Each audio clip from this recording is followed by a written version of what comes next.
ચાલો આજે નવરાત્રિની એક ખાસ અને સરળ વિધિ પર નજર કરીએ. શું તમને ખબર છે, નવરાત્રિમાં એક એવું સહેલું કામ છે જેનાથી માતાજી તરત જ ખુશ થઈ જાય છે. તો ચાલો જોઈએ કે આ વિધિ શું છે. આ વિધિ ખાસ કરીને ચૈત્ર નવરાત્રિના દિવસોમાં દરરોજ કરવાની હોય છે. બહુ જ સિમ્પલ છે. બસ સવારે ઉઠીને દીવો કરો અને માતા દુર્ગાને યાદ કરો. આ કરતી વખતે એક ખાસ મંત્ર બોલવાનો છે. ઓમ દુર્ગાયૈ નમઃ. માન્યતા છે કે આટલું કરવાથી ઘરમાં 3 ખાસ આશીર્વાદ આવે છે. સૌથી પહેલો આશીર્વાદ છે સુખ, જે ઘરમાં ખુશી અને સંતોષ લાવે છે.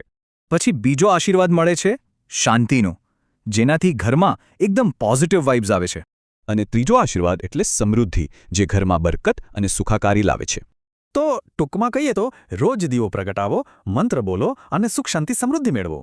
આ બધું જોયા પછી એક સવાલ જરૂર થાય, ખરેખર ભક્તિમાં કેટલી શક્તિ છે?